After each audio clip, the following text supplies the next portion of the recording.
Hello, and welcome to my journey to my mother's land, as I extend the Gates effect into Africa, Sierra Leone, West Africa to be exact. I'm so happy you could join me. I'm Janice Marie Collins. You know, the story I'm about to share with you is truly American and truly African American. It represents the thousands, if not millions, of stories told of America and what it is to be African American, as well as those stories that have yet to be told. By occupation, I'm a researcher, a scholar, a professor, and a journalist. But is that who I am or what I do? I'm also a baby boomer, and looking at my formative years, I'm what some would call an all-American who has, in some respects, lived the American dream. I've lived in nice homes and nice neighborhoods, was a standout athlete and student, had dates for every prom and dance. I graduated from great schools, contemplated modeling offers,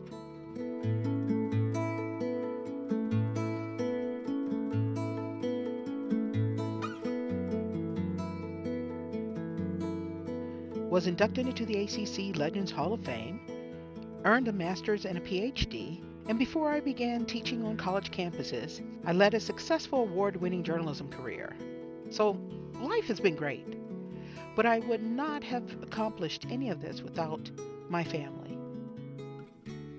My mother and father met when they were in their early 20s, Viola and Clifton Collins Sr. Here is a picture of them at my father's ROTC ball in high school. Both of my parents are college educated. In fact, my father skipped a few grades and began college when he was about 15 years old. He had a long military career, which meant that I am also an Army brat. I was born in Fort Sill, Oklahoma, and 2 weeks after I came into the world, my mother, older sister Sharon, and my older brother, and the oldest of the family, Clifton, boarded a plane headed to Germany to be with our father. Here's our passport picture. I'm the one in the middle.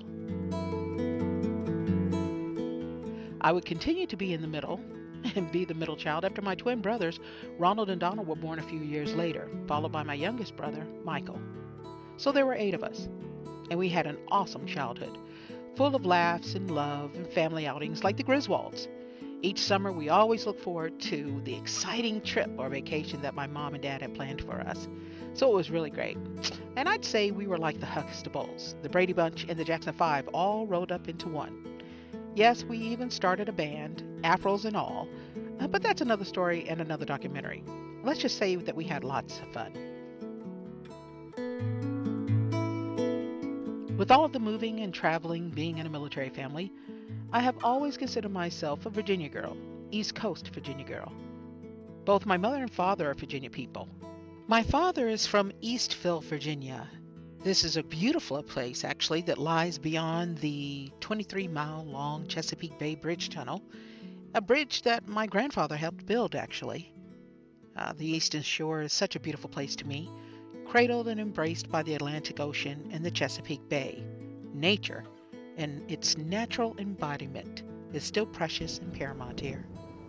Around each bend of the road is a page of history, with some of the original families still living here. Cherrystone clams, beautiful sunsets, and peaceful places of quiet solitude are always just an ocean or bay breeze away. This is where I learned to fish, catch and cook crab, pull up and eat my first clam, and drive on these back roads in my granddad's pickup truck when I was about 8 years old. You know how it is in the country. Eastville is known for many historical facts, including the old courthouse, with the oldest continuous county court records in the United States. And in 1776, the Declaration of Independence was publicly read from the courthouse steps.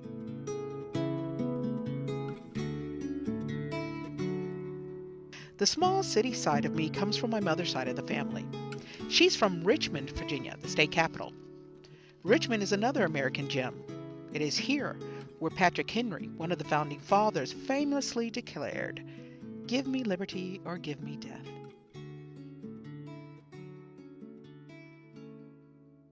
Being a military brat also means that every morning I stood at attention, placed my right hand over my heart, and said the Pledge of Allegiance to the flag. So I'm pretty much American through and through. But you know what? All of my life, with all of my accomplishments and accolades, I always felt like there was something missing from my history, from my story. I would spend countless hours dreaming, pondering the question of who I was, who my people were before we came to America. What was my culture, and heritage, and language, even religion before the birth of America? Unlike African Americans who were enslaved, immigrants would be allowed to keep their ancestral and cultural identities when they came to this country. And year after year, I would witness these groups sharing a common ancestral thread through their foods, rituals, traditions, languages, variations of their names, even recognized events such as St. Patrick's Day for the Irish, Cinco de Mayo for Latinos, Hanukkah for people of the Jewish faith, and the Chinese New Year, and so forth. Traditions hundreds and thousands of years old that are celebrated and recognized in this country and have been throughout my entire life. I joined in the celebrations as well. It was the American thing to do and the right thing to do, in my opinion. And I think it's great knowing who you are and where you are from. But I still continue to wonder about the African American history that lived beyond the stories of Harriet Tubman and Sojourner Truth and Frederick Douglass. This feeling would stay with me throughout my entire life. And besides the obvious omissions from the history books and class lessons, this feeling, almost like a spiritual feeling, that there had to be more to me, started to provoke this desire to search for some answers. Since I knew I was African American, I would research and explore areas of Africa. That seemed to be a good place to start. So I'd thumb through the pictures and look at Africans after Africans. And of course, in my young mind, I'd think, are we related? Are those my people? I know. It's a bit naive and unscientific, but you know what? I was a child. It was also at that time, though, that I began looking at the seemingly displaced African Americans, Black Americans, myself, as one I call the lost children in a way. We had a home, but this home was split along racial and colored lines. So although I was an American, born in America, sometimes I just didn't really feel like I was treated as an American. To exacerbate this confusion of self-identity, if America wasn't home, then where did I belong?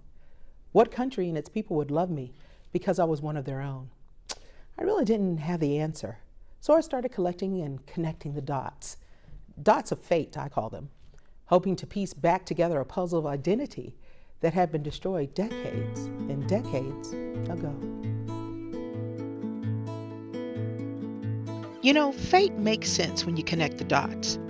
This is a story that really kind of takes up many years, but I'm going to try to shorten it a little bit.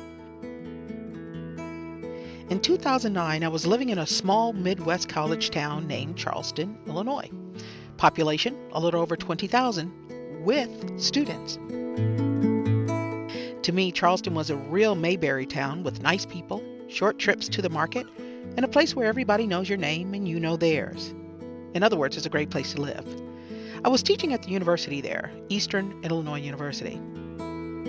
In 2010, I learned of an American cultural treasure being threatened, the land and history of the Gullah Geechee people, direct descendants of the Africans brought here from West Africa and enslaved. In these people and their culture, you will find an Africa that is mostly untouched by European influence. As a journalist and researcher, I knew this was more than just a good story. It was a story that needed to be told and preserved. So each spring break, I began visiting the southeastern coast of the U.S. to record and capture their stories. I would later use this footage to produce a short documentary.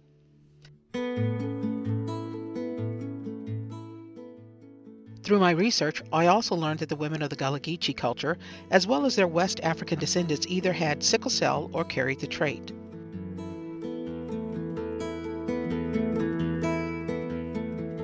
In the same year, I took a DNA test from AfricanAncestry.com and found out that my DNA on my mother's side matched 100% to the DNA of the Mende tribe living in present-day Sierra Leone. In 2011, I bought a ticket to a concert on campus featuring a musical group called the Sierra Leone All-Star Refugees. 2011 was also the same year Sierra Leone was celebrating its 50th year of independence from Britain. When I told my neighbor Sally Kogel about my results, she said that she thought she knew someone from Sierra Leone who lived just around the corner, named Mary. I couldn't believe it. In a small town like this? Well, guess what? She was right. Mary Bangura was from Sierra Leone. It was from the sister tribe of the Mende people called the Timni tribe. I had a wonderful conversation with Mary and learned that her spiritual sister, Kadia Koroma from Chicago, was coming down to the concert I had already purchased tickets to. They were all going, including Khadia's daughter, who happened to be a graduating student at the college where I was teaching.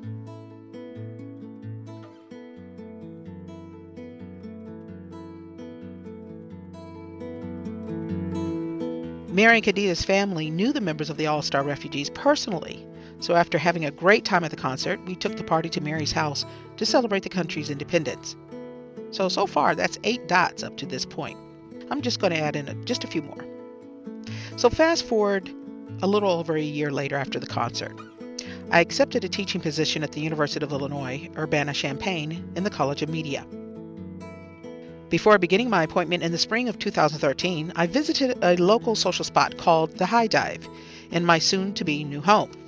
And guess who was performing? You guessed it, the Sierra Leone All-Star Refugees.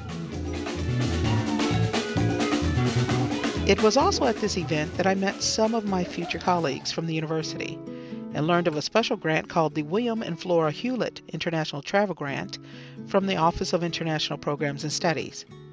My new colleagues encouraged me to apply, and in my first semester at the university, as fate would have it, I was awarded the grant. There were also other coincidences from my past that helped create this picture of fate when I look back on my life. For example, I always referred to myself as a lioness, protective and brave. Well, guess what? Sierra Leone translates into Lion Mountains. Over the years, when Africans would see me on campus when I was earning my master's and my PhD, they would sometimes call out, Minde, Minde, Minde. I thought they were saying hello, so I would just wave back and say hello. I didn't know that they were actually calling me by my tribal name, Mindy. I've also been able to make some connections knowing of my Mende lineage right here in America. Isaiah Washington, Maya Angelou, Coretta Scott King, John Legend, and the captured revolutionist Singe Pie, profiled in the movie Amistad, all carry the Mende strand. So we and hundreds and thousands of others have some kind of DNA connection. Oh, by the way, did I tell you that I actually met Dr. Maya Angelou when I was about 12 years old through my Aunt Barbara, who's an artist in North Carolina? Dr. Angelou was one of my aunt's first and most loyal customers when she opened up her shop in North Carolina. Here's a picture of her with my Uncle Melvin, my Aunt Leona, and my mother. I have visited Dr. Angelou's house many times during her lifetime and through my childhood as well as my college years as an undergraduate at Wake Forest University, the same school that Dr. Angelou would teach in later years. She even spoke at one of my grandmother's funerals. Yep, add a few more dots of fate between the prolific author and myself as Mindy. Are you seeing how the dots are connecting naturally? I begin to wonder if other people had the same curiosity that I did about their ancestral history. We know that Ancestry.com has helped thousands, if not millions, of average citizens in their search for a more complete history of themselves. The program Who Do You Think You Are, for example, has invited us to see how these histories unveil themselves to celebrities. But what about African Americans specifically? Harvard professor and director of the Hutchins Center for African Americans, Dr. Henry Louis Gates Jr., has addressed the question of self-identity and location for years. Numerous celebrities such as John Legend, Bishop T.D. Jakes, even Oprah Winfrey have benefited from his research and creative endeavors. What's interesting, though, is what I found in my research on the programs that I was looking at hosted by Dr. Gates. In a 2012 Washington Post article that focused on the 4th year of airing one of his specials, he said, quote, "When I started the series, I thought the moving moment for my guest, in the case of the African American ones, would be when I revealed what tribe they came from in Africa. But it wasn't. It was revealing the names of slave ancestors. People would cry." Now, I believe that the strong emotions that emerged when African American celebrities were told of their enslavement portion of their history was due to the emotional, spiritual, and rhetorical partnership between who they are as African Americans and being enslaved, which I think would be hard for any human being to process. But what about their identity as Africans before being brought to America?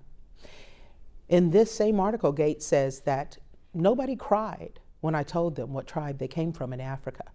They were intellectually fascinated, but not emotionally engaged, as when you're looking at your great-great-grandparents and they were slaves.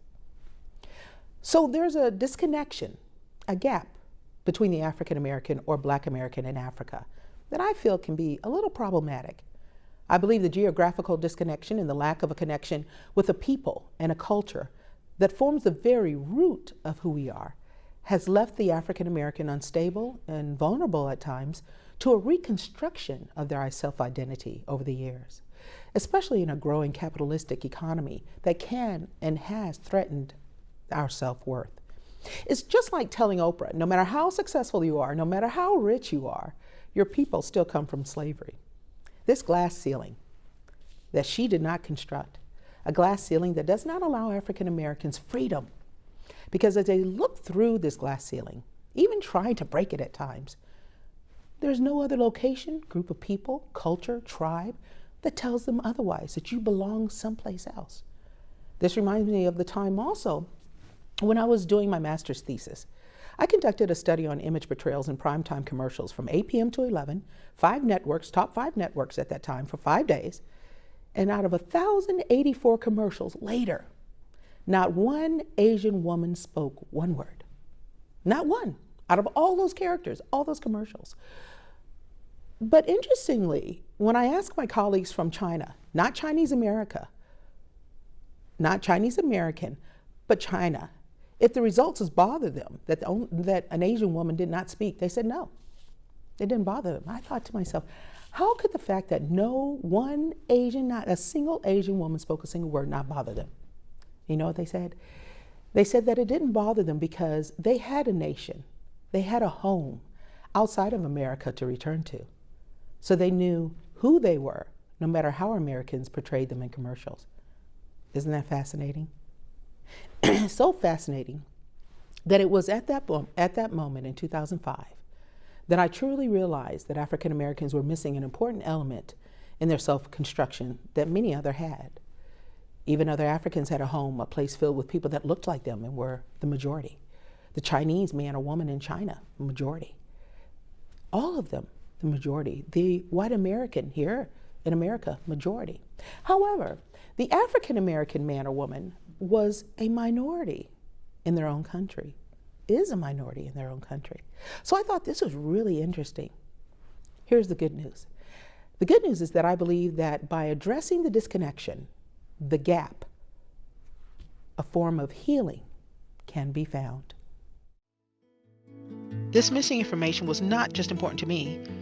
It seemed to be important to others, like Sonja Foster, a college instructor from Arkansas. She took the African ancestry DNA test and discovered that, on her mother's side, she is linked to the Yoruba tribe of Nigeria. Yolanda Williams, a college administrator from Chicago, is linked to the Massa tribe of Cameroon on her mother's side. And husband and wife Charles Sr. and Jocelyn Phillips are from Texas and Minnesota. Charles discovered that on his father's side, he's from the Kru tribe of Liberia. And Jocelyn is a mix of the Fulu tribe in Guinea-Bissau and Mende and Timne of Sierra Leone on her mother's side. We're cousins. It was an exciting time. Well, I was there when they swabbed their cheeks and sent their kits off. And I interviewed them a year after they got the results, and then a year after that. I wanted to explore if the knowing of a small part of the lineage actually made a difference. It made a lot of difference when I went to Africa. I'm getting ready to go back to Africa in 2014. This time we're going to go to South Africa, but we were in Ghana, and it was amazing. I saw people that looked like my dad's brothers. I felt like I was home. I felt home. Really did. How does it make you feel? Well, it made a difference, believe it or not, when I watched the Olympics. Because when the country, I'm trying to think now, I'm just blanking right now, but when my country went by, it just kind of gave a different feeling, yes, it did make a difference. The first year I interviewed Yolanda, the results appeared to have some influence on her self-identity. I still feel the same. Like, I'm so excited when to say, like, if I'm somewhere and we're talking about DNA or we're talking about ancestry, I can actually say, not that I'm just African descent, but I can actually say I'm from the Massa tribe in the Cameroons. And people are really always surprised to know that I'm someone who actually knows. And then we talk about the DNA. And then when I interviewed her a year later, knowing her results seemed to kind of sink in a little deeper with her self-identity and location, I think. For me, it was connecting my family to more than just enslavement. My mom has done genealogy for our family, and she's gone back almost 6 generations, but that has only gotten us to slavery. That hasn't gotten us past that. So it had to be more than that, and I always wanted to know what it was. Like other African Americans I spoke with over the years, Yolanda felt like America was a place she resided, where she lived, but not home. It was more like feeling like she was an African merely living in a place called America, but it wasn't necessarily her home, a place that is warm and inviting and welcoming, a place where you can prosper equally and fairly, even with brown skin. Sandra was a little shocked and nervous when she learned of her results. Shocked because she thought because of her complexion she would be from Egypt, not Nigeria, and nervous because she just didn't know. But did the knowing make a difference to her? Well, yes and no. Not really, because I'm always American. But now that if you hear Italian American, French American, now that I can say I know where my ethnicity, my race comes from, and so I can identify like others. So makes me feel good. Yes. It sort of gives me more of identity. I've always been interested in what was going on in Africa. I'm very interested in government, what's going on in different parts of the world. And so now when I look at Africa, I feel like I have a place that I can really pinpoint and see what's going on. And so it, not that even though I've never been there, when I hear something about Nigeria, I'm like, oh, okay. So it sort of gives sort of an identity and I guess a sense of pride to know that, at least on my mother's side, I know where we come from. Having a historical connection to strength was important to Sandra. Just knowing culture, that we are beyond American, even though we were born in the United States and love the United States, just like everyone else, our history goes beyond slavery. We have kings and queens, we have leaders, we have people who have invented different products, and so we need to know that as well. And I think by doing that, maybe giving some people a sense of hope that if it's in our bloodline, like I've said before, obviously with the diaspora there are many people who didn't survive, but for me, someone in my bloodline survived it. So based on that strength, I can draw from that and say if they can survive something like that, I can survive my little challenges that I deal with on a daily basis.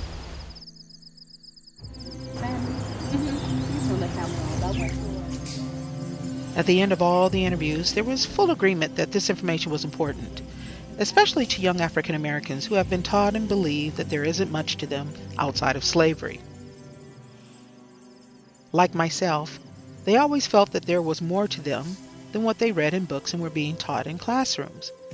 And through this revelation about their ancestral roots, the most intense, almost uncomfortable feeling of longing for something more, something that could not be seen visually, but felt spiritually, seemed to quiet itself down within each of them.